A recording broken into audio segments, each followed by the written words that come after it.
Welcome to Oilers Nation Every Day with your hosts, Tyler and Liam. I know you guys don't want to hear this, but the officiating was pretty bad last night. Let's get into it with the lead. The calls to put them down to a 5-on-3. Kind of crazy. Game changer. Game changing. Game changing, Liam. Those were bad calls, and I will stand by them. I'll stand by that. The Edmonton Oilers, if those two calls don't get made, what are 6-3 final? 5-3 maybe? They're right in it. I stay till the end of the game. I don't leave early. In all seriousness, they were kind of crazy calls. They were terrible calls. Especially considering the Oilers just went up the ice and Draisaitl had his stick held. But all in all, probably not the reason they lost that hockey game. Were they even a factor? I don't know if they were a top 5 factor. You know what? I think it's fair to say, like, I'm going to go out on a limb and say this. Oilers played pretty bad. Yes. Now, here's another thing. We've hit rock bottom. Again. Maybe. We hope. Might not be over yet. Things could get worse because this is the third time now. The third time this has happened.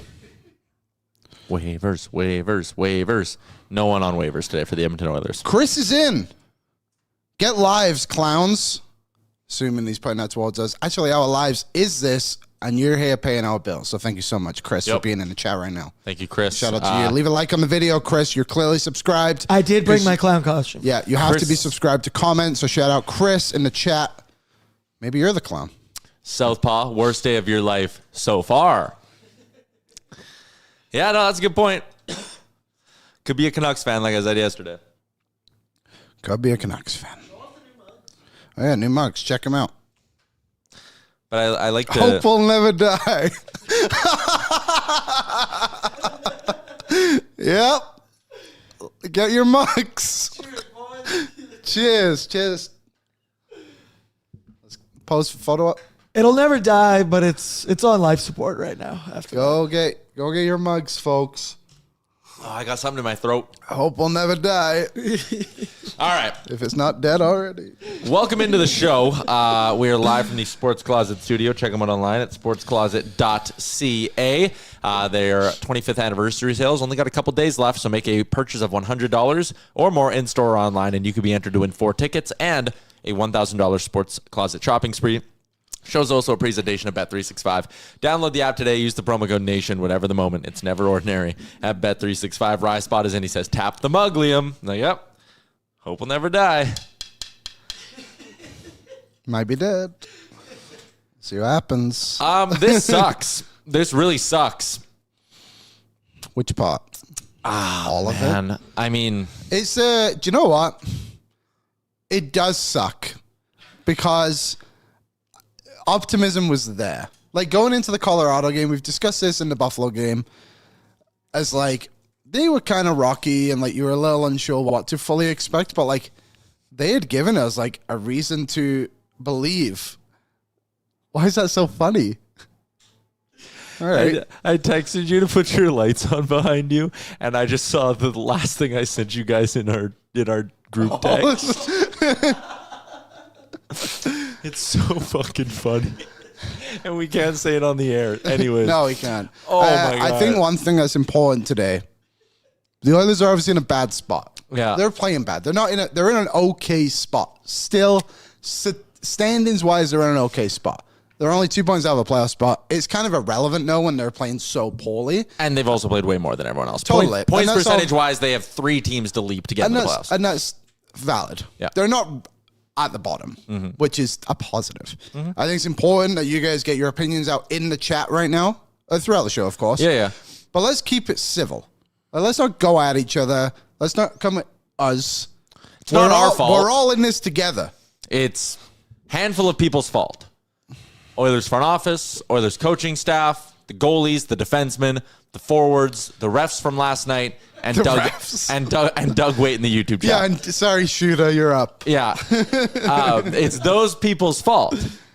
if you can't smile about it 16 hours after the fact, you're probably taking it a touch too seriously, but that doesn't mean we aren't going to have some serious and quite honestly pretty disappointing conversations on today's show.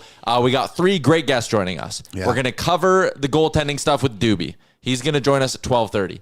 12:45, DJ Bean, who is off. What Chaos is off for American Thanksgiving. Yeah. DJ so fired up about what he watched last night that he texted me and was like, can you give me a few minutes on the show today? And I didn't know they were taking the day off, so I responded. I'm like, yeah, sure, man. What time? He goes, no. I want to come on your show today. I was like, oh, yeah, absolutely.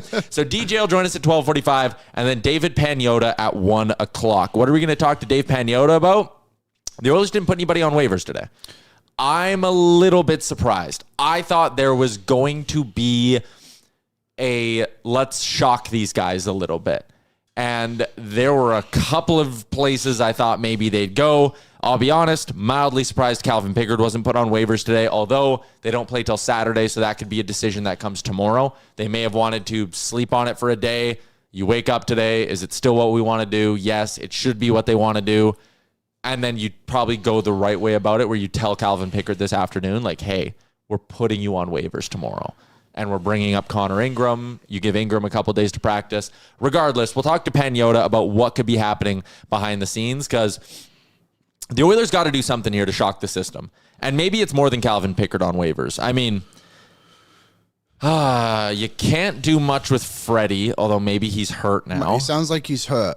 Knobloch said in his post game yesterday that he blocked a shot, came back to start the third period, I think. I don't know if he played. I'm not sure if he just skated before the period started, and then said he wasn't ready to go. But also, let's be honest, it's alarming that we didn't even notice. I thought he got benched because he sucks. No one knew Freddie didn't play until the Knobloch said something after.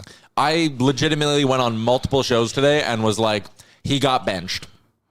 Okay, there's also something else that needs to be addressed here. Cool of 89. You keep going at this in the chat. Why are you putting Pickett on waivers? Ha, delusional. Skinner still plays 66% of the games. Good luck with that. You're missing the point entirely, and you're being a fool. They're obviously not putting Stuart Skinner on waivers. No, that would be stupid. Because he's been the better goalie this year. He's also been bad. He's not playing well. Everyone can see that. But Calvin Pickard and Connor Ingram make the same amount of money. If you think this goalie tandem would be better as Ingram and Pickard, then you're delusional and you're being a silly boy. So cool it. Literally, your name is Cool Off. Cool off.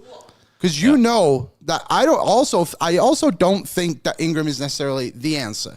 I don't think the 3 of them are the answer.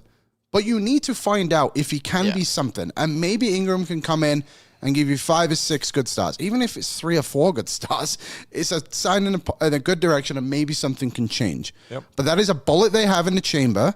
Let them shoot it.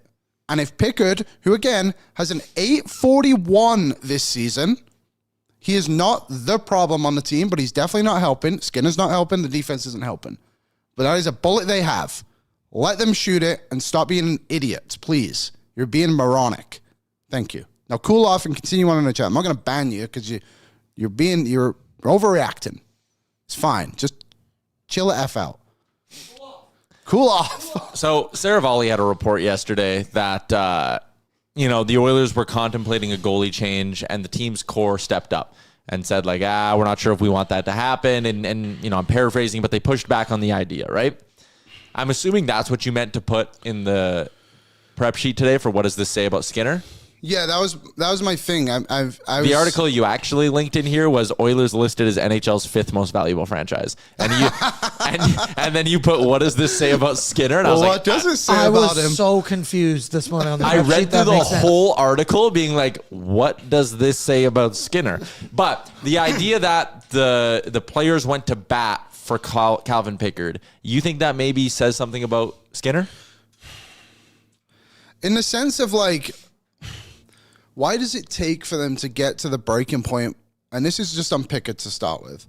With Pickard, the organization that is, where it's like, hey, we have to talk to our leadership group, assumably, about sending on Calvin Pickard, because of how much he means to the players. Mm-hmm. Okay. But then the players are like, no, we're going to play a good game for him. Well, why don't you just play a good game for every night. Why don't you just go out and play? And they're going to have off nights. Everyone understands that. Let's be realistic. But like, it shouldn't take them to get to the point with Calvin Pickard specifically where it's like, we have to have a good game. Otherwise, our friend's going out the door. What's more important to you? Winning a Stanley Cup? Actually, just winning a hockey game. There you go. Or having your friend in the locker room. And I just think it speaks to Skinner in the sense of, I don't think this team has given up on Stuart Skinner by any means. I think that would be silly because they've, again, gone through Stanley Cup finals. Has he been bad on those runs? Yes. But he's also been able to recover and give them really important give wins. Them go. Yeah. Both of them have. Both goalies have. We should be able to sit here and say that. But like, what is it going to be now that this Skinner room has come up with Binnington? You know what I mean? Like, surely they know they're at the point of, like, he might get moved. So are they going to go out and play a good game for whoever the goalie is on Saturday just because, like, we don't want our friend to go? It's like, this isn't beer league hockey, guys. No. We're trying to win a Stanley Cup here.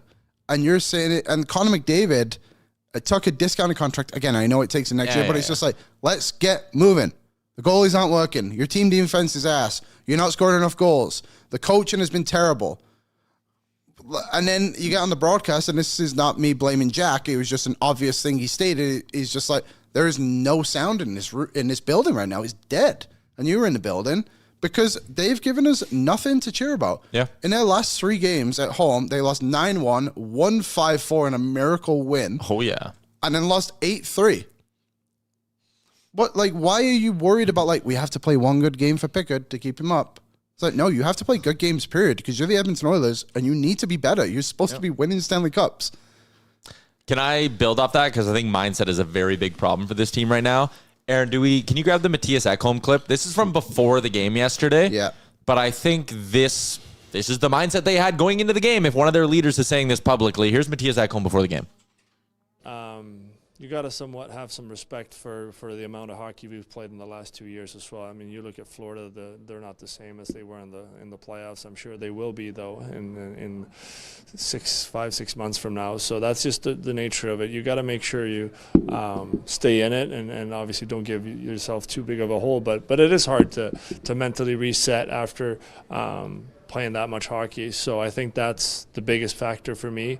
And it comes down to obviously making sure you at least give enough to give yourself a chance. And I think that there's been a realization in here now that, it's been soon 25 games here. So we got to try to turn the thing to a winning record. But I do think the mental part is a big one.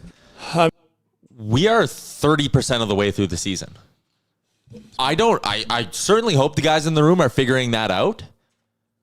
I get they've played a lot of hockey, but to start that off with, you got to have some respect for the amount of hockey we played.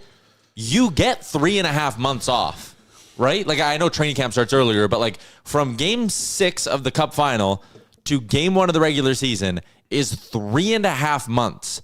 You get a full 2 months with nothing, 2.5 almost. Then you come into training camp and you get ramped up. If you got smoked 9-0 in a preseason game, sure. I don't give a shit. You're the Edmonton Oilers. You've been to Stanley Cup finals before. Whatever. If you want to blame that and use that excuse in the preseason, all right. The first 10 games of the year, okay. Game 26, and we are still sitting here talking about, well, you guys can't be too hard on us. We went to the Cup final last year.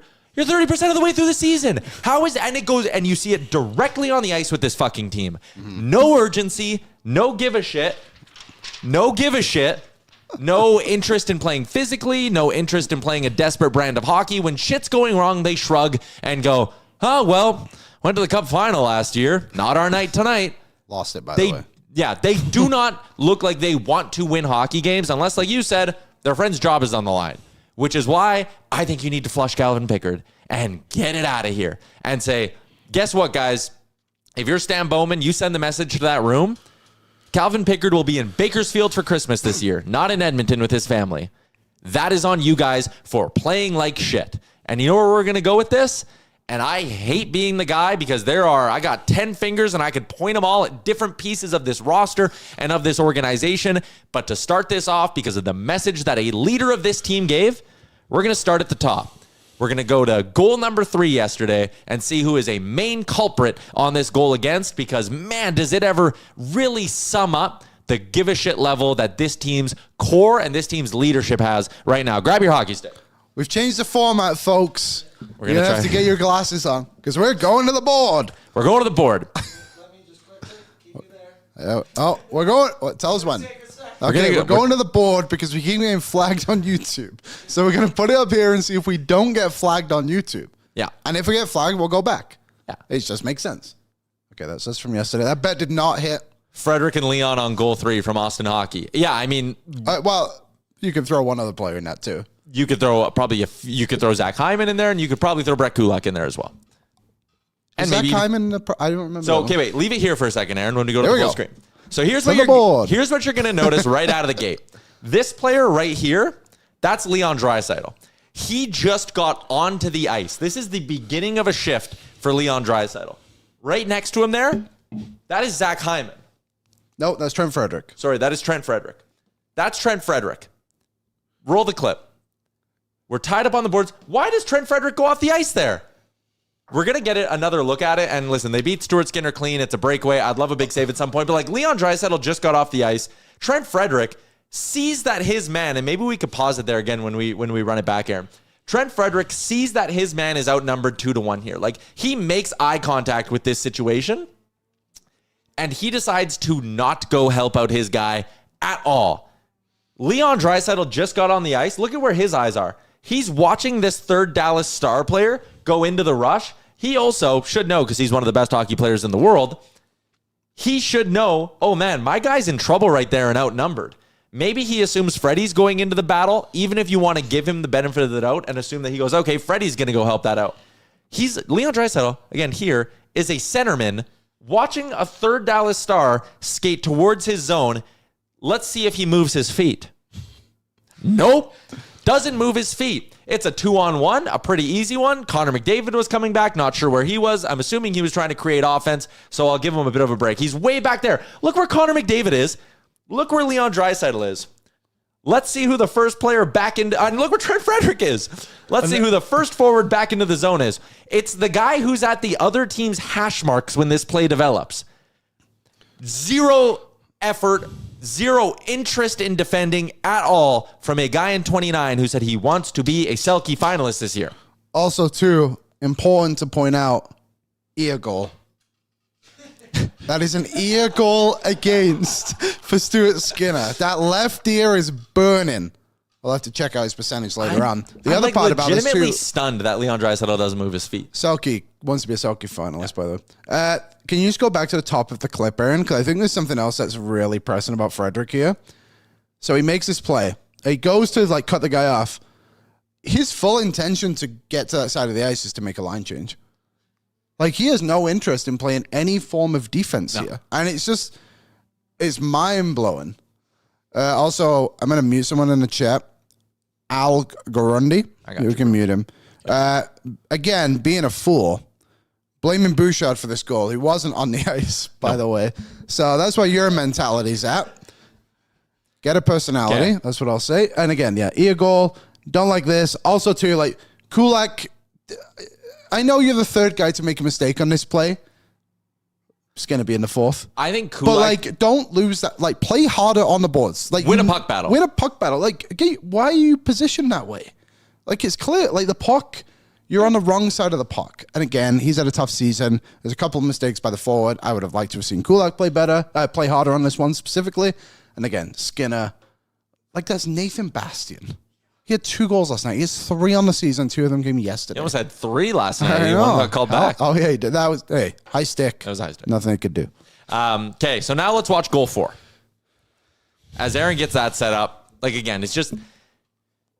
And I'll play a clip from Connor and Leon talking after the game, but it's just, like, so frustrating. So let's watch this 4-0 goal. Late in the period, Bouchard makes a correct play there to just try to dump it in. This is the 4th goal, sorry? Yeah, this is the 4th goal. It's all going to start with the Matthias Ekholm mistake here. Again, honestly, even that, one hand on the stick trying to calm it down. Play hard. There's 80 seconds left in a period. Play hard, Matthias Ekholm. If you just make a good, sure-handed play with two hands on your stick, that doesn't happen. Okay, what's next here? Connor McDavid floating, watches his guy go wide. Now, Connor McDavid has a decision to make here. He can either go, he is closer to the puck carrier, that gap, closer than the Ekholm gap to him. He can go aggressive at the puck carrier, which makes Mattias Ekholm's decision very, very easy because he'll go, okay, Connor's aggressive to the puck carrier. Ekholm just goes, all right, I'm going to float over to the guy in the middle, and we have negated any chance of a dangerous threat. Connor McDavid decides he doesn't want to play physical and doesn't want to take a few more hard strides. He stops striding, picks up absolutely nobody, leaves himself in no man's land. So what does that mean for Mattias Ekholm? Mattias Ekholm is now stuck in the middle of, right here, he thinks Connor has the guy. As we roll the clip, Connor doesn't have the guy. Ekholm has to make a desperation play, which he also should know not to make. That guy is at the goal line or getting pretty close to the goal line. Don't get desperate. Don't flail out. Stay on your feet. Throw a stick in there and try to break it up. But like by laying down, the only area you're protecting there is an area where Bush has his guy covered. If Ekholm stays on his feet, he's able to get Sam Steele there at the end. If Connor McDavid plays aggressively from the jump, from the get-go, if he plays hard, desperate hockey, like he wants to try prevent a goal, he takes that guy, Ekholm slides back, Bouchard moves to Jamie Benn, everyone's covered. You have numbers here, and it all goes to hell because your captain doesn't play hard. Again, Connor McDavid has some of the most points in the NHL.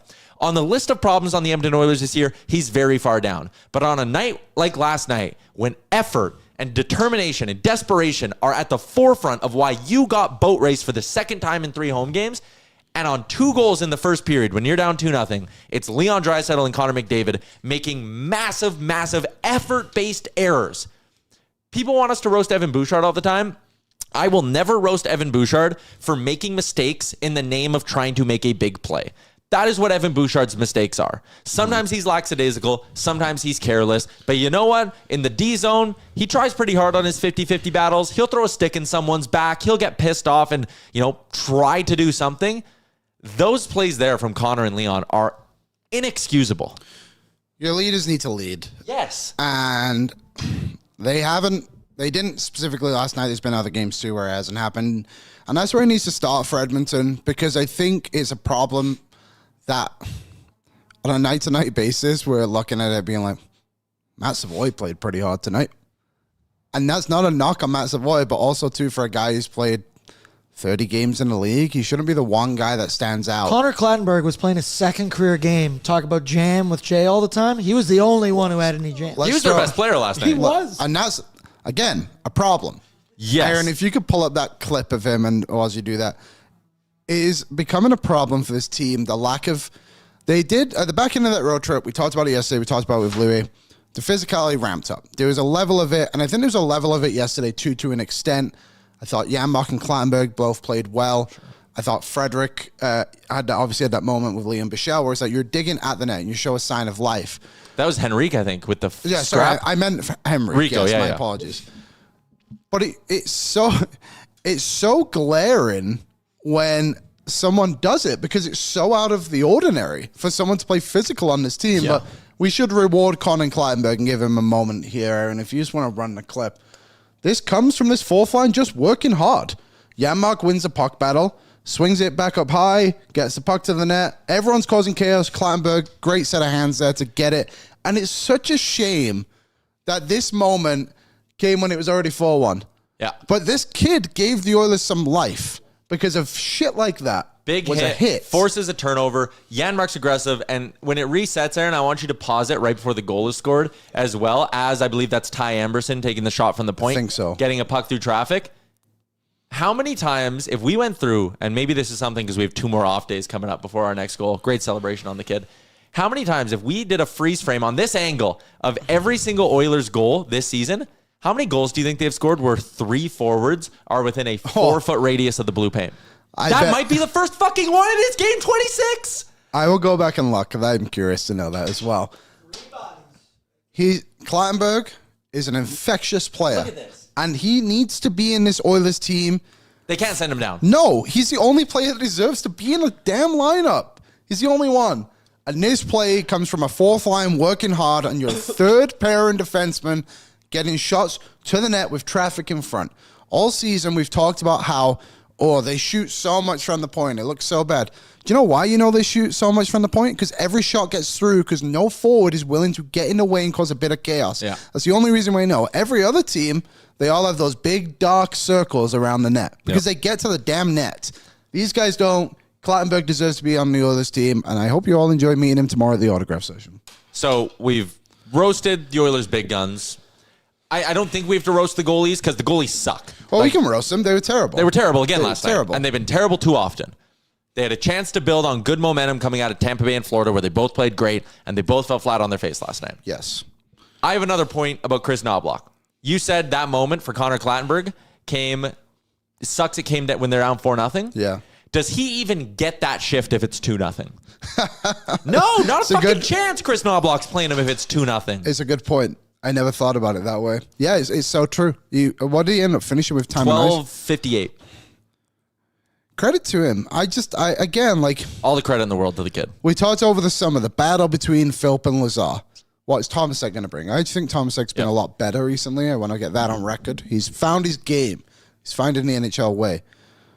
But last night, just proved again. Connor Clattenburg played more than Jack Roslovic, Mangiapane, and Trent Frederick. Roslovic, I believe, did get benched. He only played 13 shifts.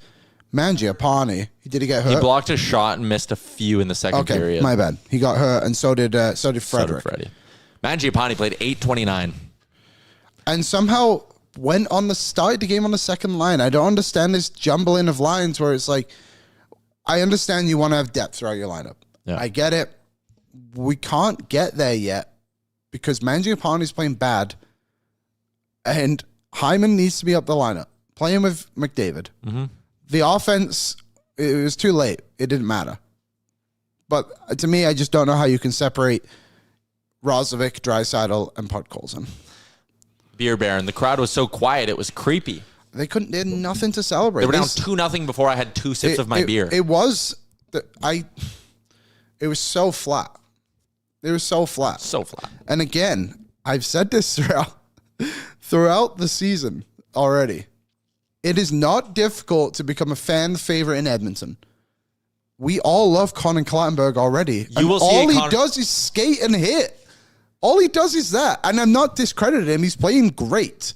But how are we here and Mangiapane is -2 and only played 15 shifts for 8:29? Trent Frederick got injured. But again, if you didn't know he was injured, you would have assumed he just played 5 minutes because he's played so poorly. Yes. It's like, how do you not see what is right in front of you? Play hard, hit guys, go to the net. It's such an easy game to play in Edmonton. All we want to see is some damn work ethic, and our best players who work hard are Clattenburg and Savoy. You know those guys are showing up every night. You just know they are. Can I bitch about one other coaching thing? Knobloch called out his coaching yesterday. Did he? He said, he's like, we need to be better as coaches. He's like, we have to improve this team. We have to. Paraphrase that a little. So you know what I mean. Goal that really sunk this thing. They were down 4-0 out of the first period. Lots of shit sunk this thing. Yeah. But Clattenburg scores and there's energy in the building. And they actually put together a few really nice shifts after that. Shortly after was the Henrique stuff. And then that's why I kind of bitched about the officiating because I'm like, they did not deserve to go down 5-on-3. Yeah. But they go down 5-on-3. 5-on-3 power play. There's 38 seconds left. The most important part of that is winning that faceoff because if you win the faceoff, down the ice goes the puck, and you have pretty much dodged the 5-on-3 portion. Pretty much, yeah. It is not going to ruin the night sort of thing. He goes, and I'm just looking at who was on the ice when the second penalty got called. It was Podkolzin and Janmark. So that means for at least a minute, Leon Draisaitl and Connor McDavid were not on the ice. Yeah. You have the break from the whistle and the penalty actually getting called. He puts Matt Savoy out for a 5-on-3. I love Matt Savoy. You love Matt Savoy.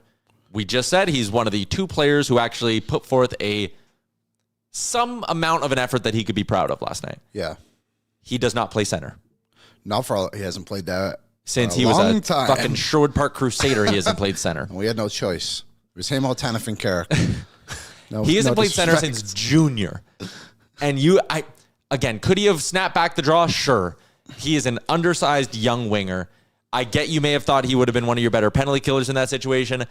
how one of Connor or Leon are not out there to take that face off, or Adam Henry, he was in the box because he got the penalty. No, I just looked. I thought that too. He would have been out of the box at that point. Hyman was... No, he's still in. Did he? Because it was 5-on-3. Him and Hyman were both Sorry, in. I thought that was Nuss. But how you aren't going with one of... Trent Frederick plays center. Put someone there who can win the draw. If you win the draw, that guy... They ice it, and then you can put Savoy on the ice. But putting Matt Savoy out there was just dumb. Listen, we're talking small drop in a big bucket of piss. That was last night's hockey game.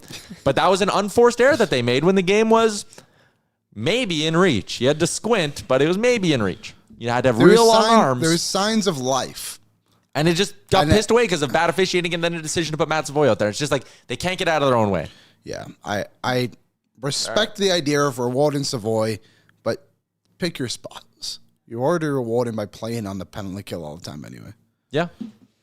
Let's get out to the Star Mechanical guest line. It's Edmonton's #1 plumbing and heating company. You can find out more by visiting them online at starmechanical.ca. We're going triple dip on the Star Mechanical guest line today with DJ Bean and David Pagnotta joining us in a little bit. But we're kicking things off with the host of Ask Doobie, former NHL netminder, Devan Dubnyk. Dubes, how are you doing? Good. Thanks for having me. Probably better than us. Don't ask how we're doing. We're doing bad. It's a disaster. Edmonton gets boat raced again on home ice yesterday. They've been blown out in 2 of their last 3 home games. This was supposed to be, the win against Florida was supposed to be a massive turning point for this team, like an emotional victory where they showed some fight, and now they're back on home ice where they've been so good the last 2 years. And then they lay that egg. What did you make of the hockey game last night? It was ugly. It is always tough coming back up from a long road trip. That first home game is tough for whatever reason.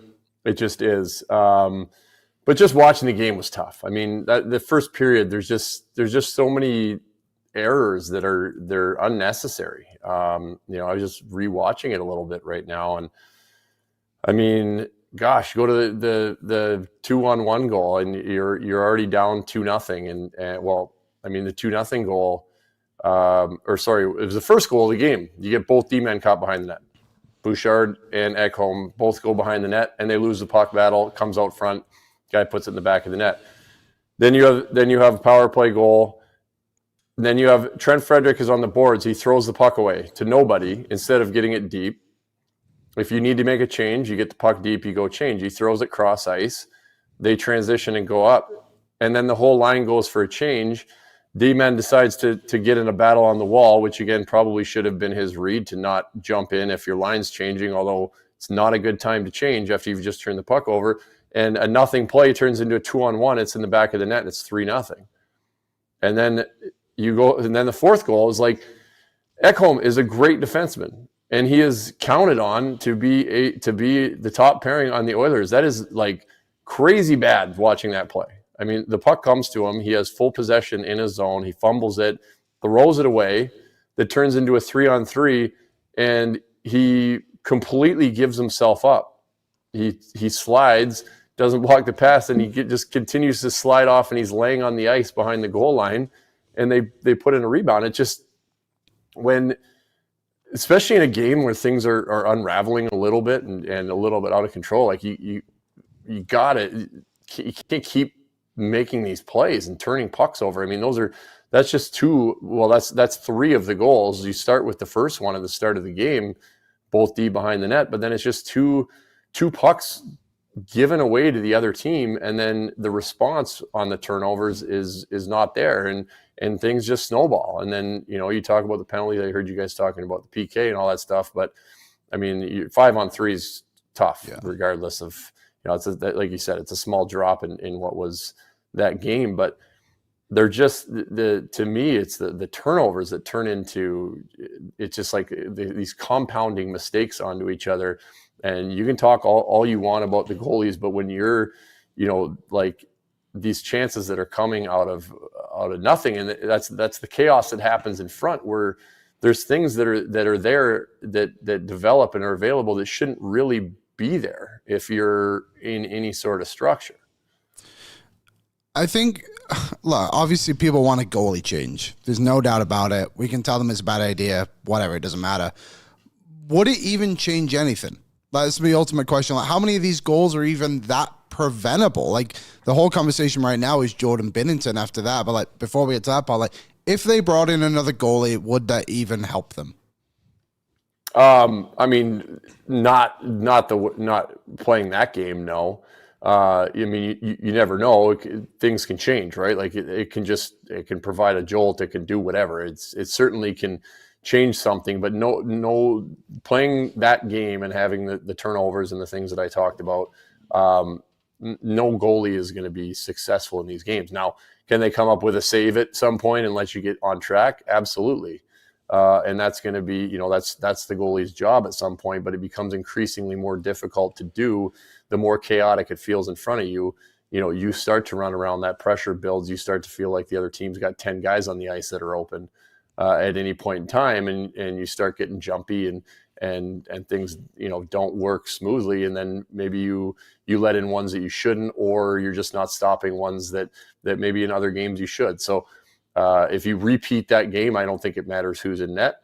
But the talk just gets louder and louder as this goes on, and regardless of whether it's purely goaltending or not, it's still going to get louder and louder. And they have the bullet to fire if they want to with Connor Ingram, which I think they go to before they make any sort of a trade. Ingram's numbers in the American League haven't been great. Talking to people down there, his play has maybe been a bit better than the numbers suggest. Gave up a couple of stinkers in his last game out, but then got it sort of back on track. Is there anything, and I've heard this thrown out before, that sometimes it's easier to play for like an established pro, it's easier to play in the NHL than the American League because it's a bit more predictable and less chaotic. Is that a real thing? Does it apply to goalies the same way it maybe applies to like a defenseman or a winger? It 100% applies. It is. It's just a different game. It is. You talk about chaotic and chaos and turnovers, and I mean that's a lot of the stuff you see in the American League. It is different level of execution, and you're just seeing different things happen in front of you. And so if this is a move they're going to make, I don't think it's something that you dive too deep into his numbers in the American League and what they are. It's if you're going to give this guy an opportunity, and that's why you got him. He's had enough time to kind of get his feet under him and play some games. Then you give him that opportunity. I don't think you can look and try to just compare what he's done in the American League and say whether or not he's ready. He's played in the NHL. He's played plenty of games in the NHL. He's shown he can do it. He's shown he can play great. And so if you're going to give him a go and you want to give him a go, then you just do it and see what you got. Now it's a tricky situation because the Oilers want to get their feet under him right now and go and get some sort of traction. And then you also don't want to put him in a situation where you give him one game and say, oh, that didn't work. You got to give him some sort of a sample size to show what he can do. And then, is this the time where you're able to give him a little bit of a leash and a sample size? I don't know if it is or it isn't. But you can't just like call him up and throw him in a game. And if it doesn't go well, be like, it didn't work. All right. That's not really fair either. Yeah. No, and it's not. And again, it's a delicate balance because I think you want to give him a shot because you went out and acquired him. I know they didn't give up anything for him, but like you went out and acquired him, so give him a shot before you go do anything else. But you also need to time it up where like you don't want to be doing this in January when it's like pointing to him and being like, you're the savior. We're 10 points out of a playoff spot. You better be the guy. Like, I don't know. I think there is maybe an argument to doing it sooner rather than later. We're going to do an exercise with you. There was a big rumor yesterday about Jordan Binnington. So I'm going to pull out my whiteboard. And you're going to walk us through a good old-fashioned pros and cons list when it comes to acquiring Jordan Binnington. So we'll start with the pros, Doobie, and I'll write them down as you go. What would be the pros to the Oilers making a trade for Jordan Binnington? Proven winner. Okay. He is a big game goalie. You can't take that away from him. You're probably not going to have to give up crazy amounts to get him. Mm-hmm. And it provides a competition with Stuart Skinner. It's not necessarily you're not selling the farm to go get one guy. You're bringing somebody in who you can have your dueling goaltenders.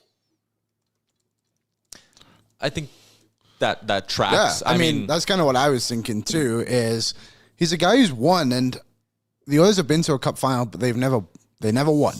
But Jordan Binnington, as much as he's playing bad right now, he's shown up in these moments. We saw it at the Four Nations. We've seen it. When the Oilers played him earlier in the season, he actually played pretty good. Yep. And he won a Stanley Cup out of nowhere. His highs are very high. Highs are high. You can't argue that. Low. Well, on that note, I'm switching to a red marker now.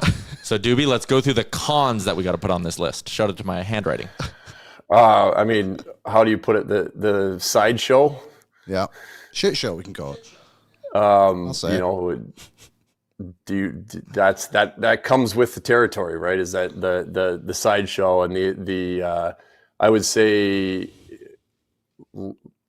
lack of controlled emotion, whatever, he gets. You imagine, I can't even imagine what would have conspired in a game like that. If he's in there, so that can add to the chaos as well if he can't keep that part in check. And then I guess depends what you have to give up for him. Yeah. And you could say salary cap hit as well. Doesn't, obviously he's making a decent chunk of change. So nothing crazy, but if you're cap strapped at all, they're going to have to work in some salary retention, all that kind of stuff. So this is a pretty standard question. Is he good? I think that's what all Oilers fans want to know, because you look at the numbers and they just look pretty similar to Stuart Skinner. But again, like you said, he's proven he can win in the big moments over the years. And I just wonder with him specifically, with how poorly the Oilers are playing, how much of a difference is he going to make? Could his personality actually help them in a way of being wake up? Skinner seems very level-headed. I feel like Binnington would go in that room and he'd probably throw a few sticks. Yes, he is. Yes, he's a good goalie. When you look at the whole conversation over this goalie thing is okay, change goalies, but who do you get? And this is kind of now, if St. Louis has put themselves in the situation that they're in, that now he has potentially become available, which is where the rumors start, and probably the best option if you're looking for that guy who could potentially become your starting goaltender. And if he doesn't, and he pushes Skinner, and Skinner ends up being the guy that plays, well, then that's a bonus too. But if Skinner doesn't, then Binnington could potentially be your guy, and he's a guy who has won and been in these situations before. So I do think that it's an opportunity to bring in a guy. Again, it's completely depends, I think, on the price, on the asking price. But yes, he is good. And yes, I think he could provide a boost or a change to what's going on now, because again, you can argue till you're blue in the face about these guys are fine, it's not them, and they're fine, it's not them. But again, it just gets louder and louder and louder the more this continues on, and to the point when it's something's got to give. Last one I kind of have for you. It's my own Ask Doobie, if you will. New episode of the show dropping this week. It was recorded today. Yeah. But the Oilers have their autograph session at West Edmonton Mall on Thursday. Oh, no. The reaction on your face. Did you ever have, you definitely did, right? One of those community things you had to do when you guys were in the middle of losing 8 in a row or something? Yeah, well, we didn't drop 8 in a row, too many and many here, but yes. We can almost guarantee we were in the middle of an eight game losing streak if we were doing an autograph session when I was there. But yeah, it can be tough. You know what? Most people that go out are, they're not going to give you too hard of a time. They appreciate you being there, and they're there for an autograph, and they're there for the right reasons and all that stuff. But definitely going to be some questions looking to be answered from fans coming through for sure. And fortunately they only have a small window of time, so you probably don't even have time to answer, but definitely probably going to feel like a long 2 hours for these guys, longer than if they were on a heater. Oh, I just think tough time. And I don't think there's a lot of fans. I think there's very few fans who are going to go say anything negative, because again, if you're waiting for an autograph, you're obviously a certain level of diehard fan. But I can just imagine there's a lot of awkward, there'll be people who want to try cheer him up and do the whole I believe in you guys, you'll turn it around, and the players got to sit there and do the awkward thank you, yes, sign the hat and go. Just a brutal evening for those guys. Yeah, you'll get some people too that'll just start grilling them on like this set forecheck or something too. Like I had that sometimes, like somebody talking to me in a shoe store about like our neutral zone regroup, and I'm like, dude, no. Trying to buy shoes. I'm also the goalie. Yeah, I'm also the goalie. I don't control the about our 2-1-2 in the neutral zone. Like, do you want me to break it down for you? I don't know. Doobie, as always, we appreciate your time, man. Thanks for popping on and helping us construct this beautiful list that we'll keep up in our studio. Awesome. All right, thanks, guys. Thanks, Devin. There you See go. ya. Away goes Devan Dubnyk. I'll put that right under the right on top of the give a shit meter. We're starting to build a bit of a set here. A little bit. The Avengers of ONE, we'll call it. Mm-hmm. I think if the Oilers lose on Saturday, probably going to print off a couple of photoshops of draft prospects and put them on the wall. And we're killing Alex Plante. Well, He's on borrowed time. I mean, I think he's been on borrowed time for a while. We're definitely going to send him to South Korea, though. Yeah. If you don't know the joke, look it up. Yeah, you gotta go deep into Alex Plante's hockey DB. Let's continue our great run of guests here and bring in our pal DJ Bean. He is 1/3 of What Chaos, is this his second appearance in like 4 days, Deej?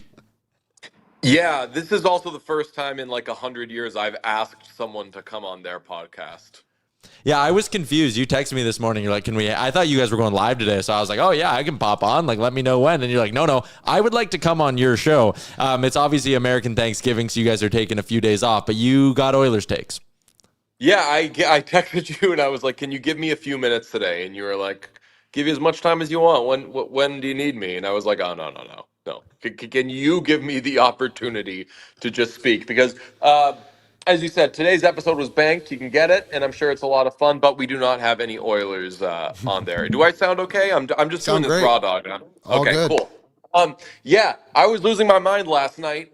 Not just at the performance, but part of me says end the Stu Skinner experiment just so I don't have to hear about people putting everything on Stu Skinner. And that sucks because he would be a casualty of a bigger problem. But if you watched the first period last night and you made that about goaltending, I am going to throw you out the window. Whoever you may be, come to me. Window of your choosing, I will throw you out of it. They did not score a goal in that period. And yes, Stu was bad, but a million people were bad in that period. Matthias Ekholm is standing around, and if you just swapped in an elite goaltender in the first period of that game or played one elite goaltender the whole way, guess what? You lose that game 5-3.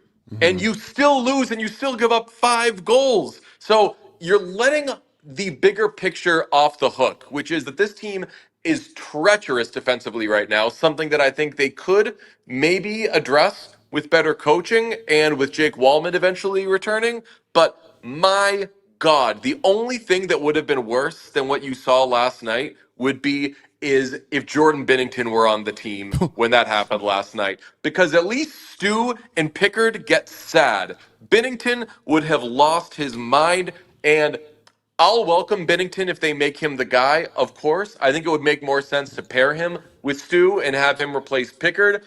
But this idea that as long as you get rid of Stuart Skinner and bring in somebody else, you're fine, or this idea that Stu Skinner is the worst goalie in the league, why are we just making things up? Stu Skinner had the same performance in the 2024 Stanley Cup final that Jordan Binnington had in the 2019 Stanley Cup final. It just so happened that Stu was going up against a guy who stole game one. You can look up the numbers. Binnington had a 912 in 2019. Stu had a 909 in 2019. So if you want to make it about, yeah, it's kind of risky, but this guy's done it before, he did the same fucking thing that Stu did for you in 2024. Your team just didn't win.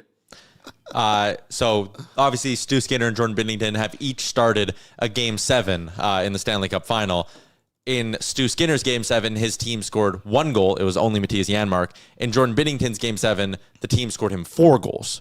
If the Oilers scored Stu Skinner 4 goals in 2024, they win a Stanley Cup. They have a ring. There's he's a banner. Hero. He's a hero. Yeah, but they didn't. And I'll even note, I was covering, because I used to cover the Bruins. I was covering game 7 of 2019. No one will remember this, and I tip my cap to Jordan Binnington. He was bad in the first period of Game 7, and the Bruins didn't do anything.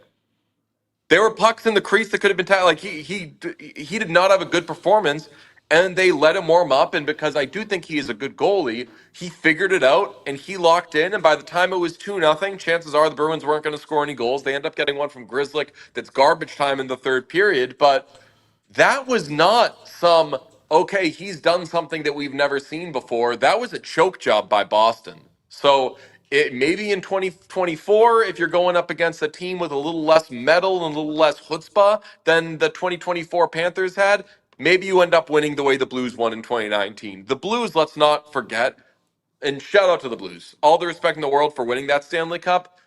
The Blues were not a great team.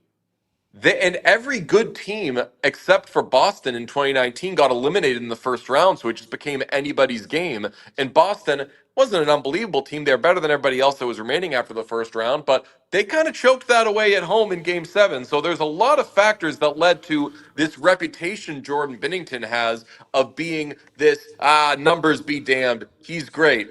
I think that if Oilers fans saw the average Jordan Binnington experience right now when you didn't have a Stu Skinner anymore, there's a good chance there'd be a lot of nights that you would be furious. Where's your panic level with this team right now? Let's say out of 10. Typically, 0. I'm 10. thrilled. It's all good. Yeah, no worries. I'm not mad at all. Good. I'm only doing this as a favor to Tyler. He texted me today and said, "Can you please come on?" No, my panic meter. I was thinking it last night. I was like, you know what's fucking funny? And we say this all the time. I'm like, there is going to be a day in a couple months where I'm like, man, was I just working myself up getting mad about where the team was? Because I am getting mad about where the team is. But if I'm going to apply this to the Stanley Cup champions, the back-to-back Stanley Cup champions, I need to also apply it to the back-to-back Western Conference champions. And that is the concept of a fallow year. And if we haven't explained it to either of you when you've been on the show, I apologize. We explain it to everybody because it's all we talk about. Our thing going into this year was at some point, the Florida Panthers are going to have a fallow year, which in agriculture is when you just let everything replenish. You don't walk on the grounds. This happens with the Glastonbury Festival. Every however many years, they just don't hold it because they're like, you know what? These grounds are getting walked on, danced on, jumped on, built on. We need a year where everything can replenish so the nutrients are there when we then grow our next thing. I thought at some point during these next few years, I thought it might be this year, next year, the year after that, at some point, the Panthers are going to need to take a fallow year where they don't make a deep run, and then the next year they probably win, and they win after that. I did not consider that same thing might happen, as I gesture with hockey tape like a weirdo. The same thing might happen to the Edmonton Oilers, and maybe are they the team, although the fallow year thing with the Panthers looks good right now. Looks very prescient. Maybe this is a year that it happens for both those teams. Or maybe this is a year that it just happens for the Oilers. You've talked Tyler a lot, and I agree with it and respect it. Maybe you don't shoot your wad and you wait for the offseason. And it's not just about winning this year. Maybe you kind of load up for next year. Could this be a fallow year where there's things that this team needs to figure out and they say, you know what, we're not going to make that deep run this year. We're not making the deep run 3 years in a row. Better teams than this Oilers team have not been able to make huge runs 3 years in a row. And I think this Oilers team is fantastic. The roster is there, obviously. Jack Roslovic has been an absolute godsend. Stu Skinner, earmuffs everybody, does have a track record of making runs in the playoffs. But at some point, it's going to be a year where it wasn't their year. 2 years ago, 2024, what kills me every day is game one because that was their year. It wasn't last year. That was the year they should have won the Stanley Cup, and they really could have done it. Last year was fantastic, and I love it, but by the time you got to game 5 of the Cup final, you were like, they shouldn't win this year. So maybe this is a year where you do finally have the letdown. You want to go? I was going to say just quickly, last year, it was a surprise they made it past the first round. Well, and not to downgrade what they ended up accomplishing, but it was a very bad season in all the standards. Obviously, everyone was just injured towards the end of the season. Obviously, Skinner didn't work out. The goaltending was a bit more consistent than what it is now, but they still have question marks. And just overall, the team wasn't exactly enjoyable to watch.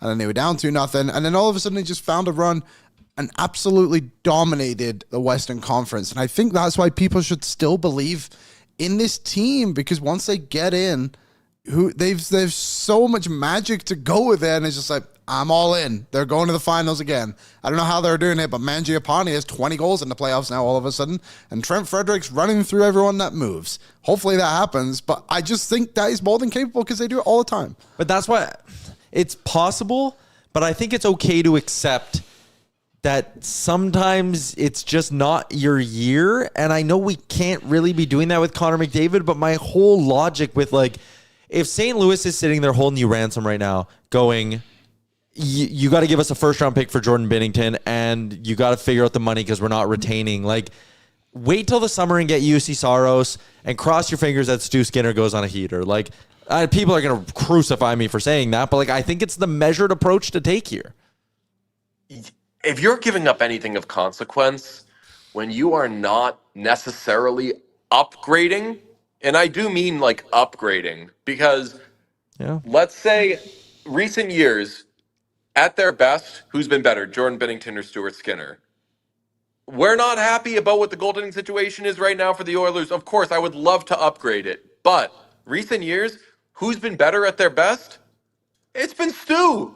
Like, so the idea of giving up anything of consequence, I agree with you. Hold on to your assets and roll the dice with Stu. Again, the second they get Jordan Binnington, Pete's going to kill me. I'm going to get a Jordan Binnington jersey. Pete hates Jordan Binnington because he still doesn't understand, as quite frankly, I don't either, how the Blues beat the Bruins in that series. I put more blame on the Bruins than anything else. But the second they get Jordan Binnington, I'm going to be all in because that's what fandom is, and we're absolute idiots. But if you are paying through the nose for Jordan Binnington, then that's a lot to give up if you're not necessarily upgrading. Anything? Are you good? I want you to go out of this segment on your own terms. Like, did we get it all out? Do you think you'll have a better day now that you vented with us? Yeah. I think I'll have a better day. I don't know. I just don't know how much better it'll be. First thing I said to my girlfriend this morning, I was like, I'm so fucking pissed about the Oilers. She was like, yeah, doing kind of well. She was like, you're pissed at the Oilers? And I was like, I'm just pissed about everything involving the Oilers right now. Mainly it was the conversation last night. Because there's been a lot of, like, from me, the reaction to this is wrong. And we should be mad, and who the hell am I to tell somebody how to feel their feelings? But, I mean, if you think taking Stu Skinner out in the back is the solution to all this, you're still going to be finding that there's dog bites all over you, It's not Stu. It's not just Stu, I should say. And I think a lot of people, too, like, they view it through the lens of they watch the goal go in, and they go, a goal against. That's the defenseman's fault, and that's the goalie's fault because they're supposed to play defense and keep pucks out.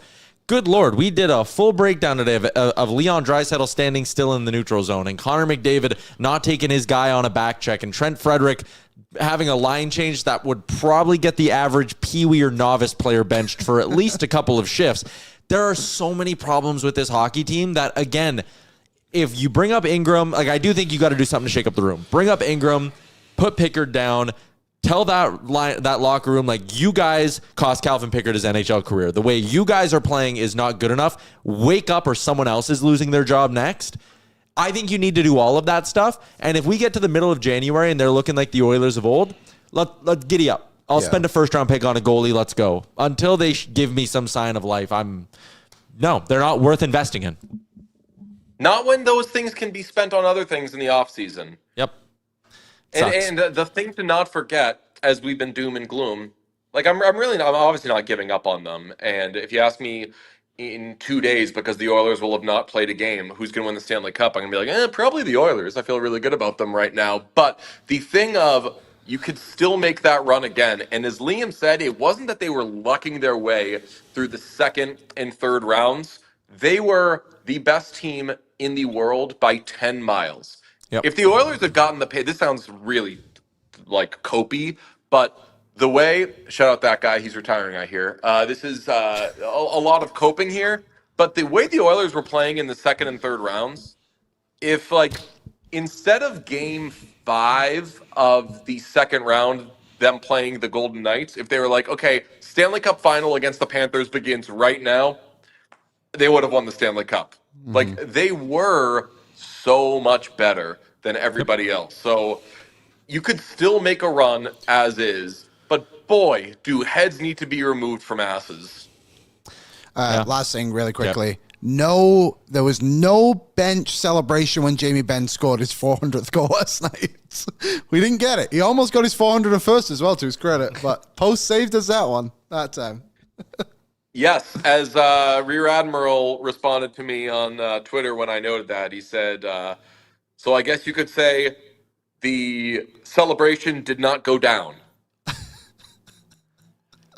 For those that know, that is a beautifully placed joke, DJ. We'll let you go out on that one. Thanks for popping on today. See you, DJ. Love you, boys. too. Happy U.S. Thanksgiving in the United States and Canada. Yeah, you as same well. to you, Pete and Sean, as well. Hope you guys have a great Thanksgiving. There's DJ being 1/3 of What Chaos. Go to watch their episode that dropped earlier on today. We are just humming through guests right now. Yeah, We got to do a quick ad, though. back-to-back days of 3 Dave guests. Pagnotta is brought to you by Oodle Noodle. You can take advantage of the value menu deal, which allows you to add 2 green onion cakes, 5 spring rolls, or 6 wontons to your order for just $2. Any signature or premium box, take out and in-store only, oodlenoodle.ca to find a location near you. I joked with Dave Pagnotta as we bring him on earlier in the week. I said, hey, if you just start popping into the show, we'll just bring you on the air. Dave, that's literally what we just did with DJ Bean. DJ texted and was like, can I come on the show? I was like, yeah, I don't care. Pop on right now. And he basically slid right in. But when things are bad in Edmonton, it's all hands on deck right now. Yeah, no, I believe it. I'm just going to do it without warning. Yeah. I'm just going to jump in and just be like, hey, what's up, boys? What do you guys want to talk about?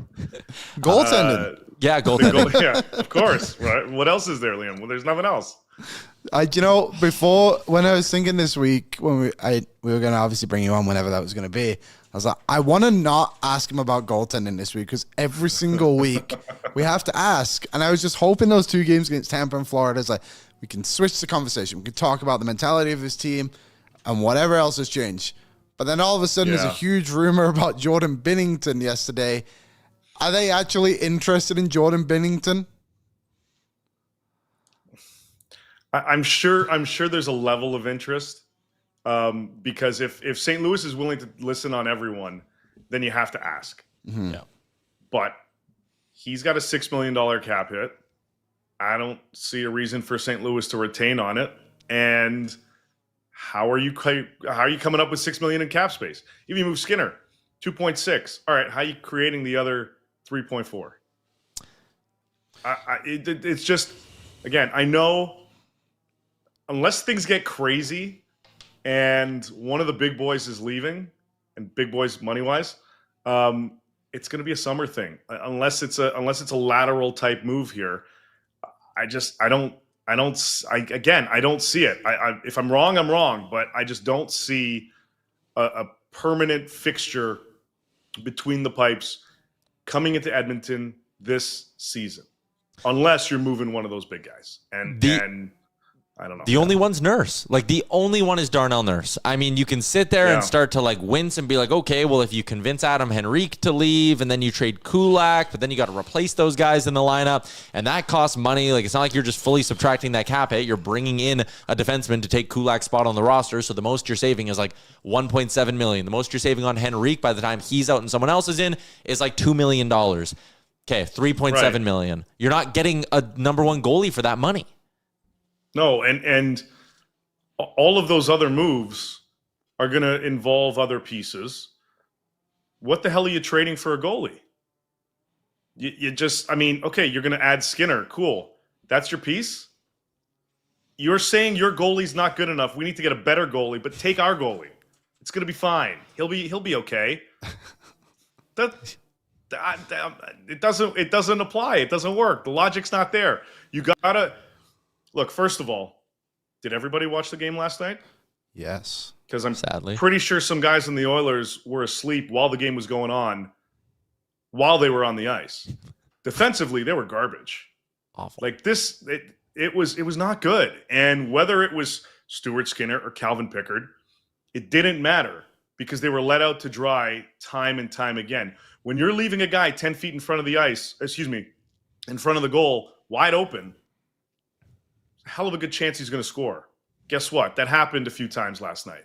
So we can continue to talk about the goalies, and I'm sure they'd love to improve that position. But there are so many other deficiencies in their game right now that really at some point need to be addressed. Now, Nuge is coming back. Kapanen is going to be in the lineup. Like that's expected, I think, this weekend. So you can spread things out a little bit. You better be keeping Clattenburg in that lineup. He's the only one that showed anything yesterday. So add him to the mix. You've got some physicality. You've got a little more depth. See if that's going to start to turn things around. And then you could address whatever team defense you think you're playing and try to improve on it. And then look to make outside moves that way. I was just going to say, I think it's interesting that, like, every single guest we've had on today has said the same thing. The Oilers played terribly last night, then left their goals out to dry. We can all identify that. And especially when you watch the past two games where it's like, oh, they actually played good defense against Florida and the goaltending was good. They played good defense against Tampa and their goaltending was good and it held up. It was a 2-1 game they lost in overtime. And I just don't understand how we can continue to have the conversation about goaltending when it's pretty clear if they actually play any form of defense that their goaltending holds up to an extent. And I understand the people who would recognize it and be like, okay, but they played good goaltending in the playoffs and their goaltending wasn't good enough. I think that's a fine argument. But we need to see if this team can play good defense consistently and their goaltending can hold up before they blow their load on whoever it may be. On Jordan Binnington. Yeah. Yeah. Look, when you're getting help, remember, this is a team game. You know, what did Connor say last night? Team game. Yeah. So if you're not helping your teammates, you're screwed. So you can let your goalie out to dry and blame him all you want, but you let him out to dry and you're not helping him. You know, like where's the secondary scoring coming from? Connor didn't have a shot in the first couple periods. I'm not throwing this on him. I'm just as an example. Yeah. Other guys weren't doing it. Evan Bouchard had one shot. His first shot was a goal. Like some of these other guys are taking shots and trying. Trent Frederick, hey buddy, shoot the puck. So like you need these guys. You need the depth pieces as well contributing. You need them doing things. And when you're depleted, you don't want the injuries to be an excuse, but that's just realistic. You're going to be hurting a little bit. So let them come back. Let them see where they're at. Everybody's happy enough to know, should be happy enough to know that they're not 40 points back of a playoff spot. There's a lot of runway here. It's just, I get it. It's frustrating. You hear the same shit over and over again. You see the same crap and you're like, man, we got to trade everybody or this guy or that guy and address this and address that. But you can't. And they don't have cap space to make all these types of moves. Can they be creative? Yes. Is it going to take some significant, cojones to do it? Yeah, because you're going to have to make some very hard choices. You're going to have to send some guys down. You're going to have to move guys out that you probably don't want to move. But in the grand scheme of it. But greater good, Stanley Cup, you got to do something at some point.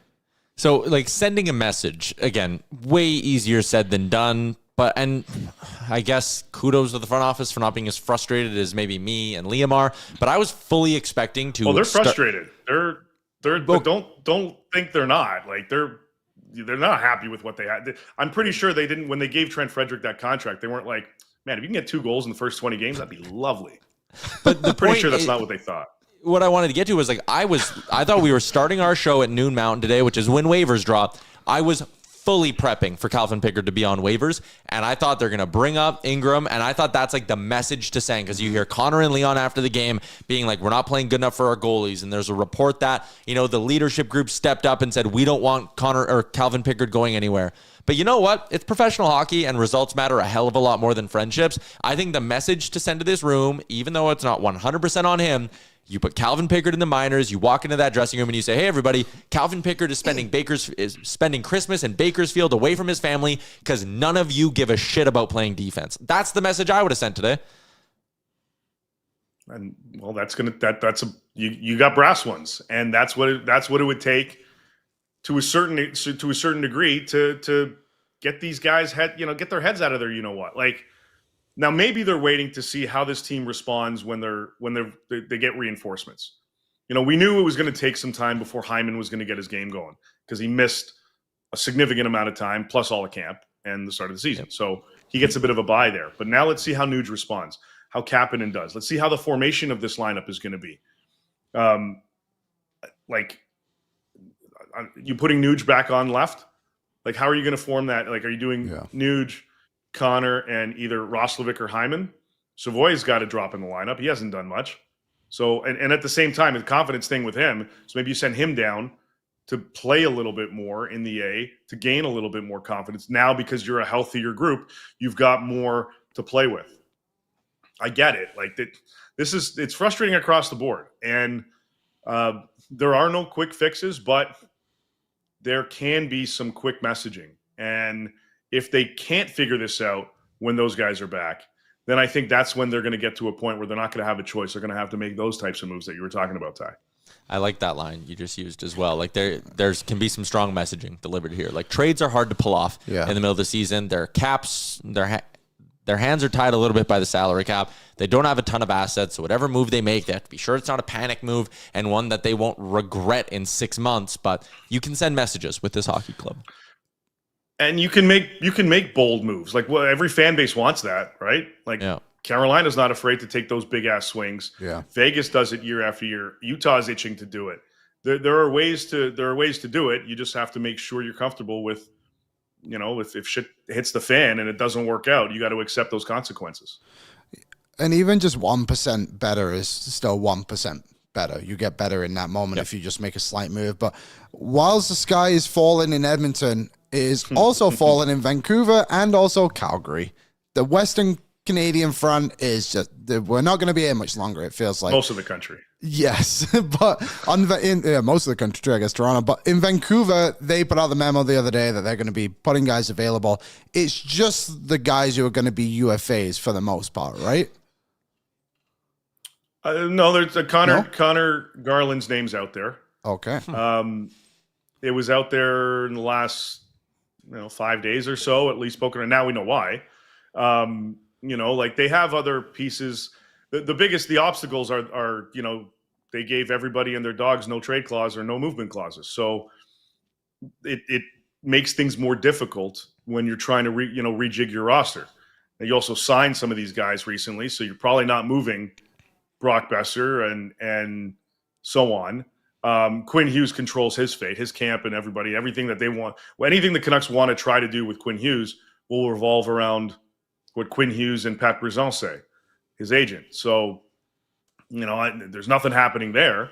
So you have to look where else you can make those moves. Plus, some of their guys that are hurt. Like, this wasn't a scenario, by the way, where they sent out the memo and said, we got to lose 3 guys in the next 72 hours.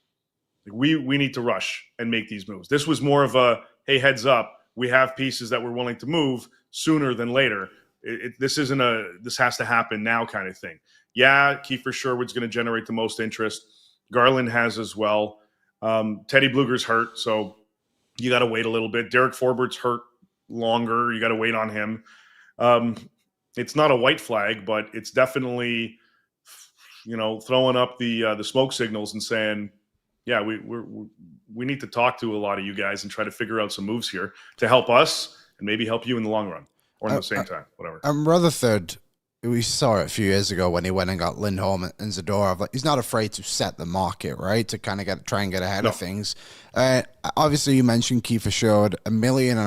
Like, that guy's probably going to get them a little bit more than what maybe I bet you they get a expect. first-round pick for him. That's what I was kind of wondering. I wonder if they get one of those like conditional first-round picks.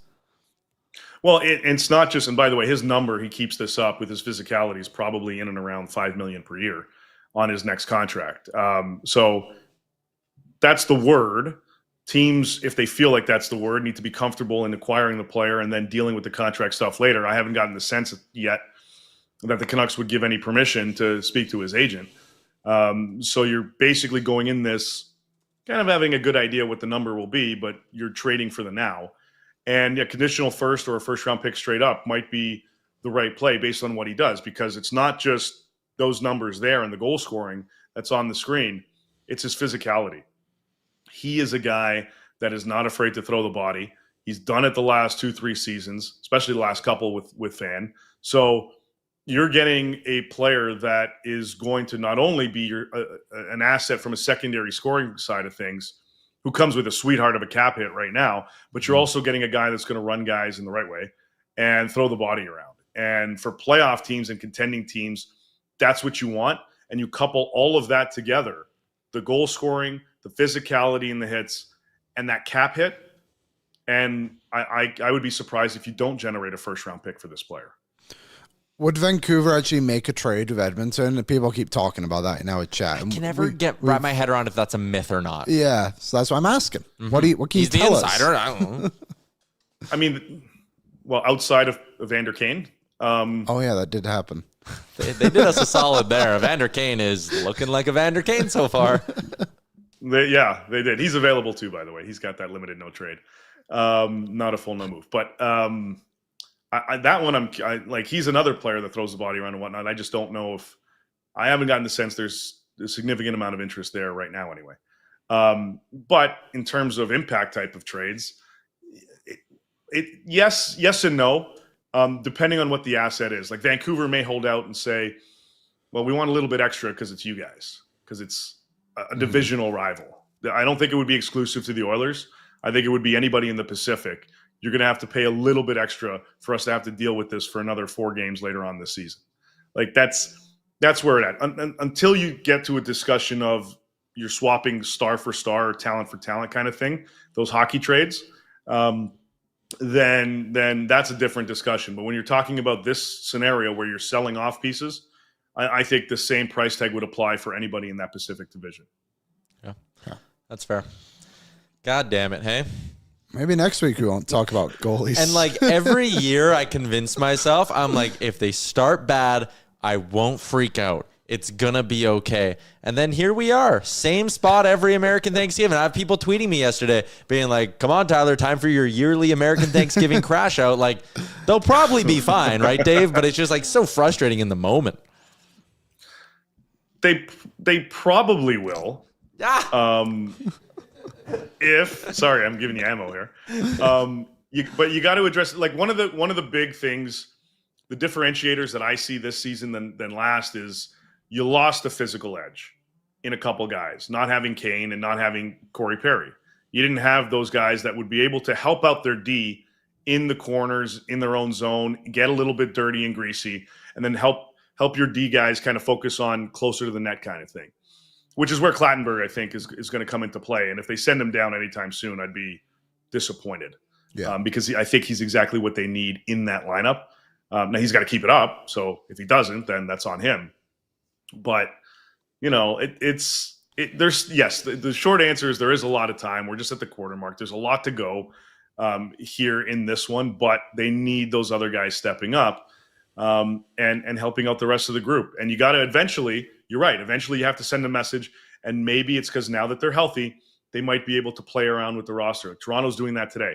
They're sitting out Michelli. They're sitting out Joshua because Matthews and Nyes are back in the lineup. So it's a catch-22 because you need to be healthy in order to send those types of messages as well. That's an interesting one. Dakota Joshua. I don't love that contract. He's got 2 goals in 22 games. Physical bite, though. Does he? You would think so. He's supposed to. Yeah, I mean, he's 6'3". I was at the. Don't we have Dakota Joshua at home and Trent Frederick, who just isn't playing physical and scoring 2 goals? Yeah, decent point. They're pretty much the same player right now. Like that game in Montreal, I was at that Leafs and Habs game in Montreal, and he did nothing. Like he waited till the end of the game to kind of toughen himself up with Arbor Jackeye, and then that didn't work in his favor. But they were going at it all game. And he was just like having none of it. And he didn't eat again, in these situations, whether you're Leafs or the Oilers, you want to see your physical guys playing physical. Throw the body, create a presence, and help out your team in that sense. He didn't do shit in Saturday's game, and the Leafs paid for it as part of it. It wasn't just him, and he's sitting out tonight for it. As always, appreciate your time. Thank you for the insight. And I don't know, we'll see if the Oilers do anything by the time we chat with you next. Maybe 5 o'clock comes a little early for everybody today. There you go. If you know what I mean. Yeah. 5 o'clock Eastern time. You can go with that. I will. Yeah, he just means have a beer. No, he doesn't. Yeah. No, that's what I mean. Have a That's what he drink. means. What do you Okay, think I mean? because before you go, So you don't know everyone this. in Yeah, our you don't chat know this. today has been like, there's a 3 p.m. press conference coming on from the Oilers. And then our insider comes on and says, hey, maybe 5 p.m. Eastern comes a little sooner. How would you know that? Yeah, sorry. I meant it's 5 o'clock somewhere. It's time for a drink. Okay, Yeah. fair enough. Okay. Just Now ease we're on some the of that same page. stress. Ease that stress. Okay. Thanks, Dave. See ya. See you guys. There you go. David Pagnotta from the fourth period. That's where you can read his work. If you want to hear more from him, the DFO Rundown Insider Edition drops every week with Dave and Irf Gafar on the Daily Faceoff YouTube. Very good pod. Lots of good insight. They basically just like rip around the league. It's awesome. He got me. Even people in the chat, like 3 p.m. press conference confirmed. You guys Couple of got me in the comments. chat earlier too when you were throwing Yeah. that around, cheeky buggers. Couple of comments I want to get to here, okay? Okay. If you're going to come in here and make bold proclamations, I would very much like if they were based in fact. We had someone pop in. The Oilers need Stuart Skinner to steal them consecutive games. He's literally never done that. That was the comment. Well, that's just false. Last year against the Dallas Stars, Game 2, shutout. Game 3, 33-34, they win. Game 3, 28-29, they win. 3 straight games where he stole them hockey games. Only reason they win. Against Vegas, back against the wall. Or not really back against the wall, but he's back. He gets the crease back after Pickard. 23 save shutout, 24 save shutout. They win the series. Yeah, and like a bad game, an unfortunate game 3 with the way it ended. They scored with like 0.1 seconds left, something like that. I do think with Stuart Skinner, we can live in the past on those moments. There is no doubt about it. There is facts that show that he has shown up for the Oilers in moments. Yesterday, he didn't play well enough. The team didn't play well enough. I think we can all logically sit here and be like, this was good. And people put in the chat, look at his stats against Vancouver. Look at his stats against LA. You're also right. But I think we just need to look at this as level-headed. The Oilers are not playing very well right now. I don't think a goaltending change at this exact moment is going to help them. I think this team needs to start rallying behind themselves and playing like the team we know they can be. Now, with that said, I have full confidence that the Oilers can turn around their defensive woes.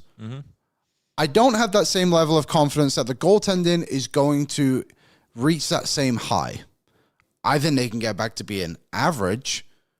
Would I want a goalie change? I'll say, I think yes. I think either side of it is a good idea because it's clear now we're in year 3 of the same tandem. Was actually made a great point last when I was downstairs before the show. He's like, is this the longest goalie tandem the Oilers have had since Lico and Smith? Like probably, right? And it's only been like 2.5 seasons-ish. It's clearly not working this season. I think the Oilers, and Stanbaum specifically, is pissed off. I think he's pissed. And I think when Jay brought up that point of the roster construction, I think the players are playing bad. I think they're playing bad. And that's where I'm at with it. It's like the team is playing bad. 1 through 25. Every single one of them is at fault for what happened last night. Maybe not Clattenburg. He has played well again.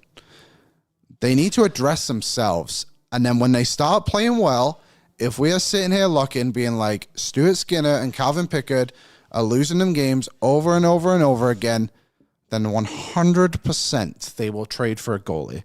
I just think right now we can't sit here and be like, my God, the goalies are the only reason we're losing games. And I finally, my last point, I understand the frustration. I get it. And I think we overanalyze every single goal, and we have to. But I don't think the Oilers are going to stick with this tandem. I think a change will be made. I don't know what it is. I don't think it's coming tomorrow. I don't think it's coming the day after. I think it'll happen some point this season. There you go. Mike Smith in his last 2 regular seasons had a 9.23 and a 9.15. And again, we didn't want him. I was going to say, his last 2 playoff runs, you'd think it like totally went off the rails, right? 9.12 and a 9.13. The year they got swept by Winnipeg, he had a 9.12. And Yeah. like this fan base still didn't like him. Do you remember they just didn't score? They got shut out. Yeah. They So lost many in triple games. OT. Yeah, it was brutal. Jimmy is in. Delusional AF. Okay. Just explain yourself. Like, what part of that little speech was wrong? Like, Okay, you're just stuck in your own ass. Jimmy used some exaggeration and said he had 2 good games out of 10,000 games played. That's not true. Like, what are we doing here, man? Well, Jimmy, one, you're clearly a moron. Second off, his whole thing for Binnington is that he's Canada's Four Nations goalie and he'll be their Olympic goalie. So you don't think he's a good. I never said that. None of us have said that. So like, I like. Sorry, when people throw Binnington, proven winner. Okay, you do know that his playoff appearance was the year they won the cup. It was several seasons, like 7 years ago, right? 6 seasons ago, 7 years ago, whatever it was. Long time ago. You want to see the Mike Smith numbers from that year? You wouldn't put him in net. Still, all right. Everyone wants to talk about how good Jordan Binnington was when they won the Stanley Cup. 9-14 that year, that's great. The next year, he lost all 5 playoff games he appeared in, lost the crease, and had an 851 in the playoffs. Next year, he lost all 4 playoff games he played in, 899. So and listen, the next year he bounced back, 4-1 record, 949. They made it to the second round and lost. Last year, they lost in 7 games. He had a 901. He was serviceable. He was decent. But like, the people, like, it's so painful. And it's like, again, I understand why you and I can have a show and have like legitimate conversations because we're not total fucking idiots. But I just need to remind myself that there are idiots out there that watch the sport and care about the Oilers. But like, for these idiots to have such a brash confidence that they are always right about everything. I mean, there was someone today on Oilers Twitter who was like, God, I hate that I'm always right. I had to go back 2 months in their tweets to see them bitching out the Oilers for not claiming Connor Ingram at his full cap hit. I hate that I'm always right. It's like brash confidence when it's like arrogant about yourself. So arrogant. Do I think I'm always right? No. But I like to think I have a pretty sound thought process when I'm wrong. I can say, like, yes, should they have traded for Mackenzie Blackwood? Yeah, last year, absolutely. I read that situation wrong. I read Mackenzie Blackwood wrong. I looked at his risks. I said he gets hurt all the time. He's played on bad teams, and he's been inconsistent. I didn't want them to give up the assets for Mackenzie Blackwood. They should have done that. In hindsight, they should have done Mackenzie Blackwood. I am absolutely man enough to tell you I am wrong on that front.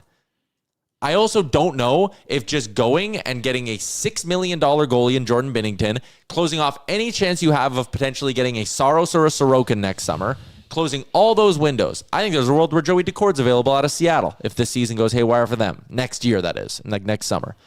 I think closing your door for who I will view, and I will give Jordan Binnington this, it's a marginal upgrade. It's a marginal upgrade going from Skinner to Binnington. You are getting a guy with big game experience, but I'll tell you this, Stuart Skinner has a lot of that too. But you're getting a guy with big game experience who had a good final at a made-up Four Nations tournament, and I now stand by my take that, goddammit, I wish Matthews would have just scored on him. I would have dealt with that pain to not be having these conversations right now. But like, he had 1 great playoff run, 2 great playoff runs, and 2 absolutely treacherous, horrendous playoff series. It's the same shit, guys. It's the same shit packaged up in a slightly shinier package. I'm not, and St. Louis knows they got you. They're going to charge you a first-round pick. They are not going to keep money. You're going to have to move off other veterans from this roster. Why, with how this team is playing, do you want a marginal upgrade when it's going to cost you so much in the long run? And if it doesn't work, it's probably, like, if Binnington comes here and it is an 875 goaltender, you're stuck with him this year and next year. If it doesn't work, it's the nail in the coffin for Connor McDavid as an Oiler. And he's gone. Not next summer, but the summer after. He's absolutely gone. He's not playing his final year of his contract in Edmonton. No shot. So you better be sure you're right on Binnington. I'm not 100% sure that I would be right on Jordan Binnington being the goalie for the Oilers. He's inconsistent. Again, what the Oilers have right now is inconsistent. I get it. And I get that you're frustrated and you don't want to see them run out the same shit. Bring up Connor Ingram. Shoot the message to the room. Say the way you guys play right now is not good enough. Mm-hmm. But man, I just don't understand trading for Jordan Binnington when he's not a slam dunk upgrade. Like, if they're going to do it, go find a guy who is either cheap to acquire or is a slam dunk upgrade. I don't know where I'm at. I'm going to just be honest. I really don't know. Because I think Binnington can be better than Pickard. Well, definitely. Well, he's way better than Pickard. Sorry, I meant Skinner. I think the only way you're getting Binnington is by trading Pickard. Skinner. Skinner. Jesus. We all have Been a long got show. fumble fucked on that one. I think Binnington can be an answer. I agree. I think I would like to do it if there was some cap retention. I think teams are more than willing to do that, especially a team like St. Louis who don't have any cap retention right now. And they've also gone down the road of didn't they bought out Brandon Saad last year, right? And they just bought out Alex Tessier. Well, both those were mutual. The players players said rip up my contract. Okay, so the owner doesn't have to pay anything on that. Okay, I was going to say he's willing to pay that kind of stuff. So I think if Binnington even is a slight upgrade, then I think it's worth doing it. But you can't give up a first-round pick, Liam. I'm not giving up a first-round pick. But I think that's what the cost is from St. Louis. I don't know. I think you might be able to get a second-round pick, to be honest. I don't even know if I do that. I think would take I Binnington would. off their hands. I don't know. It's hard to find a comparison like that because it's a bit of a unique situation. I think looking through goalies over the past couple of seasons, just off the top of my head, they're not going for that high of a price. And I just wonder, maybe the retention knocks it. Either way, I think Binnington can be an upgrade. Maybe it's too much money. Whatever. I would also like to say something. Tyler wasn't calling you all idiots. He was just calling certain people idiots. So, Did someone say I was calling everybody idiots? I think some people took it a little differently than you were saying, but You know exactly what the point Tyler is trying to make. Nathan's having a rant today, so I've let him be. He's in our show every single day, so I haven't muted Nathan, but he is upset, and rightfully so. You have every right to be upset. But Tyler did not call most of you idiots. No, I'm just saying there are way too many people with who I think when it comes to objectively breaking down the sport of hockey, I don't think they're smart, but they talk like they're the smartest people in the room. And that is not, again, they come at me. You know how many times I've been called a moron in my mentions because apparently I said they should sign Stuart Skinner to an 8x8. That was me. Guys, that was me. That was Liam. But also that whole clip that people love, they keep it in their bookmarks and they throw it out and they call me a moron for it. That whole clip was from the beginning of last season when we said, we're talking about the Swayman thing. I said, man, Stuart Skinner's coming off a Game 7 Stanley Cup final loss. If he has a bounce back regular season, that means he's probably going to Four Nations. If he goes to Four Nations and plays well and the team goes on another deep playoff run with him and he plays well, he's probably getting the Swayman deal. Yeah. It was all one big what if. And people think that I was sitting there going, you better sign him for 8x8 right now. I never once said that. So I actually don't even know what Skinner is going to get. He's an NHL goalie. People can argue that all they want. Is he a starter? I guess that's up for debate for some people. Whatever. I think he can go to somewhere else and he can carve out an NHL career. He's not a nothing goalie. yeah, I actually have no idea what his cap hit is going to be close to next season. He's such a mystery. hard to me. tell. Yeah. So, And again, Nathan, you can have a freak out if you want. I'm not calling you an idiot for having a different opinion than me. I am saying the people who sit there and just go, Jordan Binnington won a Stanley Cup. He's better than Stuart Skinner. How can you just view it that simply? And if a front office views it that simply, it's a GM who acquires Duncan Keith, no matter his cap hit, goes, what am I going to do? Get him for free? He's a cup winner. Come on. I think the Oilers will be fine. Do you think it's Pat commenting as the Daily Faceoff you do? I don't know. I've been I think wondering it's that Pat. too. I would assume Pat. Mhm. I think today's been a good show. I think we've all found a bit of neutral ground. I think everyone's idiots. No, you don't.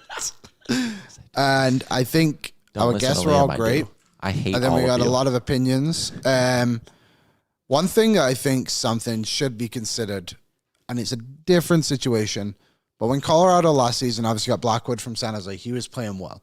Mm-hmm. But if I'm not mistaken, Scott Wedgwood wasn't playing very well. What do you think his save percentage was when they acquired him? Wasn't he 880 something? Yeah, when they acquired Scott Wedgwood, he had an 878 from the Predators. 5 games, goals against average closer to 4 than 3. Yeah, and that wasn't good. So, but he went to a better situation. And that's my Binnington thing is Edmonton a better situation for Jordan Binnington to thrive? Or any goalie, for example. Yeah. Binnington's a name. I think the answer is yes, but I think the answer is only yes when this team shows that they will play defense. And that's where I want to stand with it. I don't think Skinner is necessarily the answer to all our problems. I don't think he's at fault for everything too. But either way, we've had to talk about him a lot this season, and maybe it's just time. But first, they're gonna go with Ingram. I think it's just inevitable. The report from Frank saying they wanted to do it before the road trip even ended, which says a lot, I think, too. God. To be like, hey, you're Gonzo Washington, and we're in Florida, and we're willing to make this move right now. There was a lot of quotes. Do we have anything from Knobloch? I know we're going a little bit longer, but it was a fuck, right? It's a Wednesday, yeah. Okay. Knobloch. Do we have anything from Knobloch? That's fine. Okay. Do you want to play one? Or are you not bothered?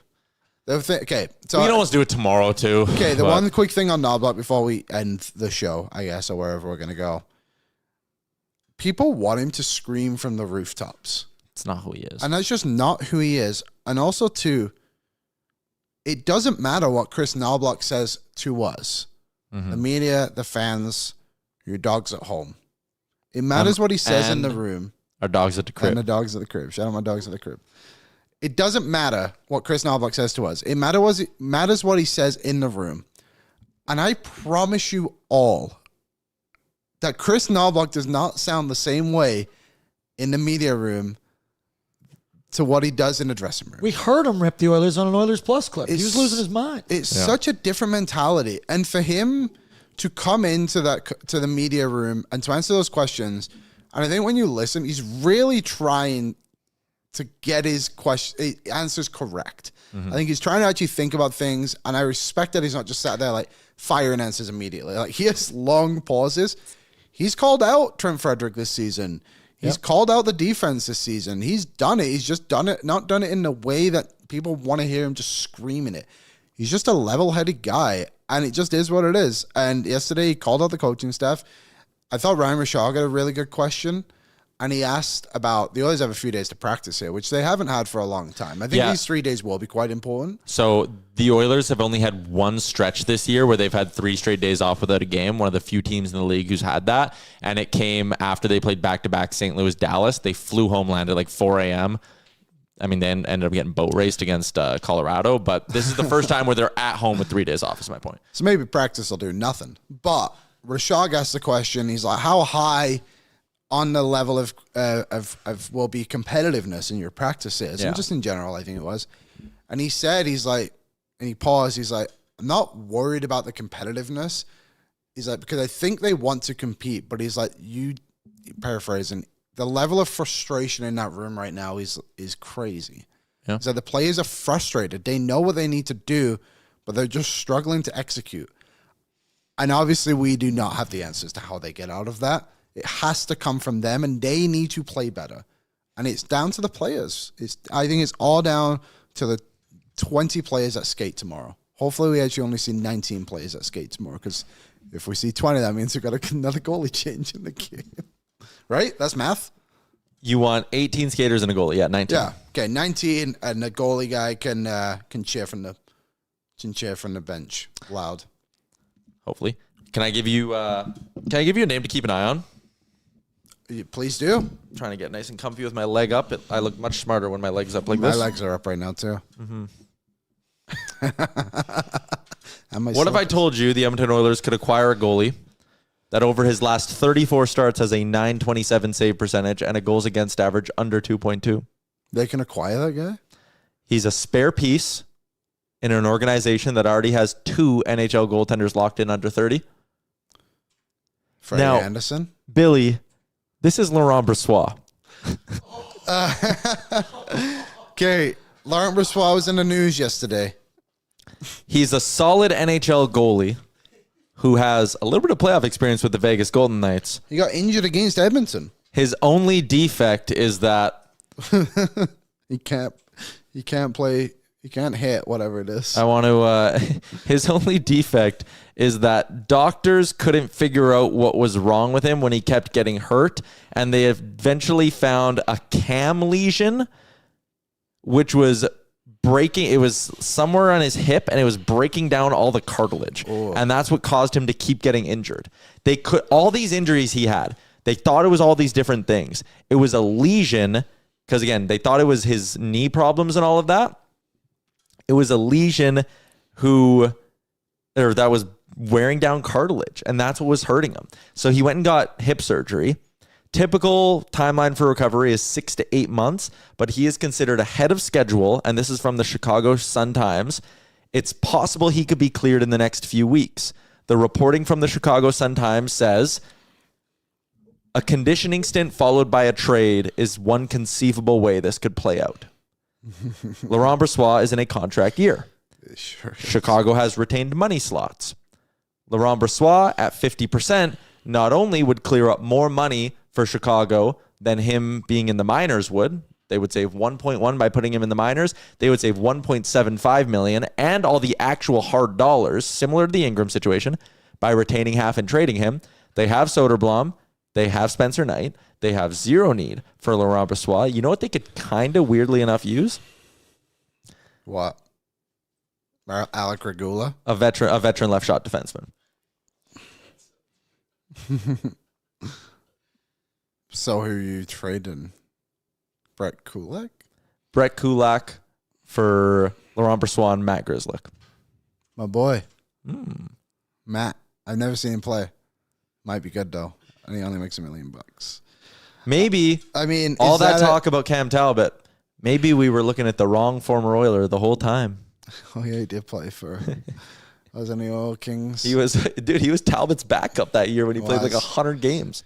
He was good. Brossoit was a good goalie here. He's good. That's a big risk. Because he hasn't been healthy. So you don't know, like, he hasn't hit the last time he played in an NHL game was April 28th, 2024 against Colorado.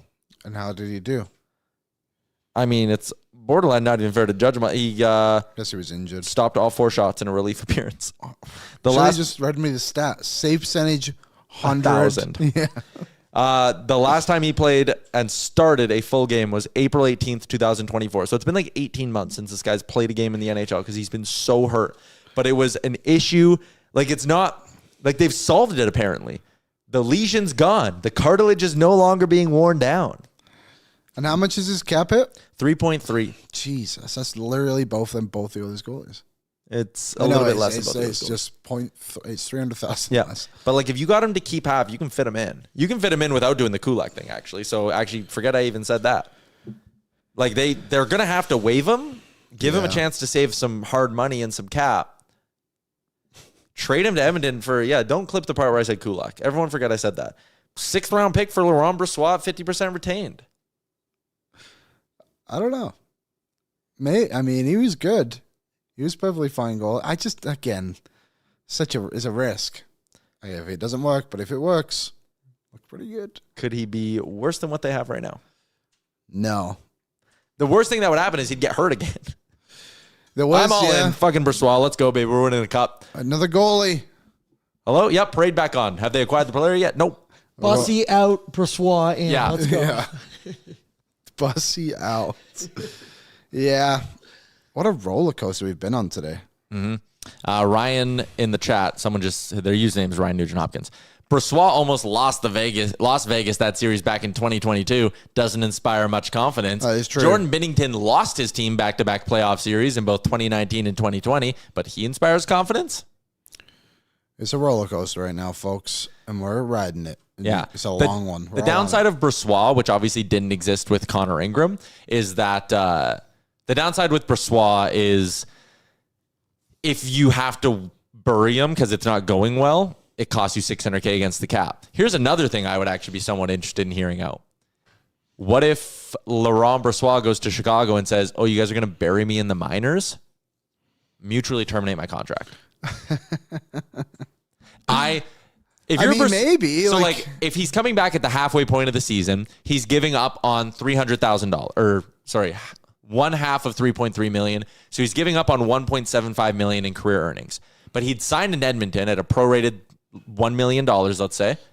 So he's still going to make 500,000. So he's losing out on 1.2 million. That's a lot of money, unless you're a pro athlete who's sitting there going, I'm 33 years old. If I take the Edmonton Oilers on a playoff run and prove that I'm a legit starter, he's getting 5x5 in the summer, bro. Or 4x4 or some number, 3x4. He's getting something. It could turn his career back into a positive direction. And same with Ingram. Either one And of if those it doesn't guys. Same work? with any of them, to be honest. All 4 of the goalies, including Skinner and Pickard in this situation, are UFAs and need to flip this in the Oilers' favor to help themselves. Go get Laurent Brossoit. Sure. Why not? Go get Laurent Brossoit. Someone, James, put in the chat. Stop him, Liam.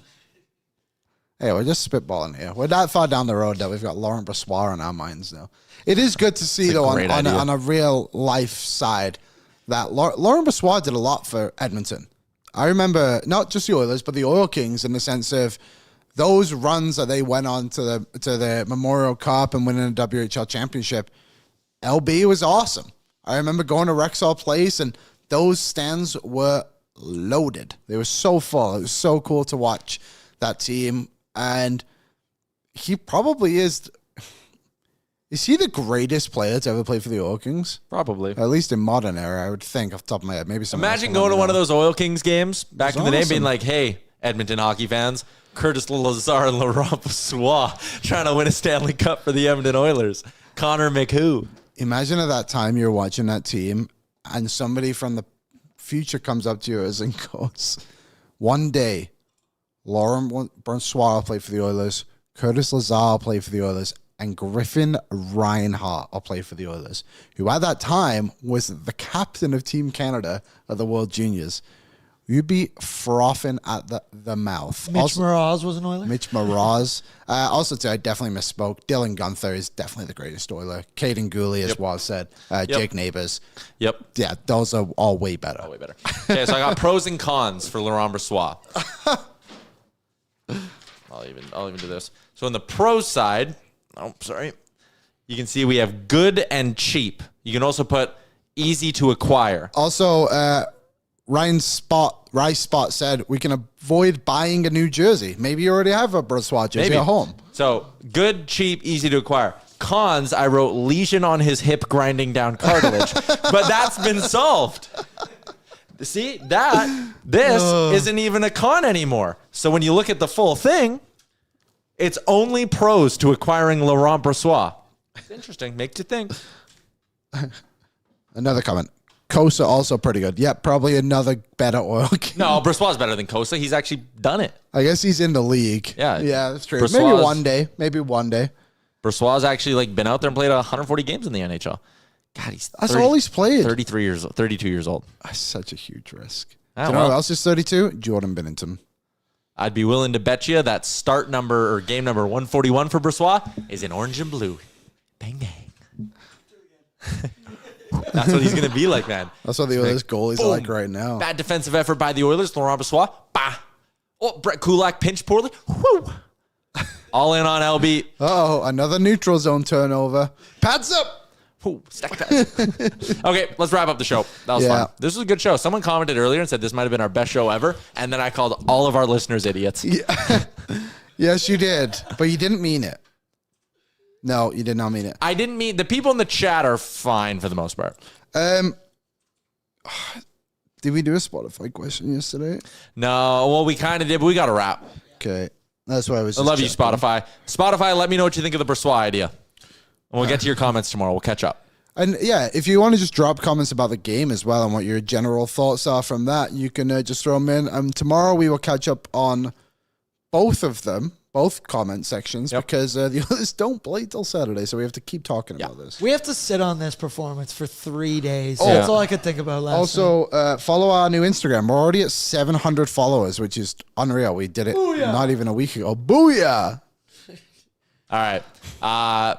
Good bounce back show for us, even though the Oilers stunk. Yeah, Much that better was today good. than we were the yesterday. audio's fixed today. Yeah, thanks to everyone that watched. Yeah. That was pretty cool. Thanks for our 3 guests. Yeah, it was Dave, DJ, and banger of an Devin. episode. This legitimately might have been one of our best episodes ever. Yeah, thanks a lot, everyone. Thanks, everybody. If you're new to the show, tune in every weekday at noon Mountain. Tomorrow's American Thanksgiving, so We'll be doing a show. we'll have the Lions game on while we Go do the show, I Lions guess. while we're doing the show. Yeah, that'd be cool. All right. That's a wrap. Thanks for tuning in, everybody. Have a good Wednesday. Oil up.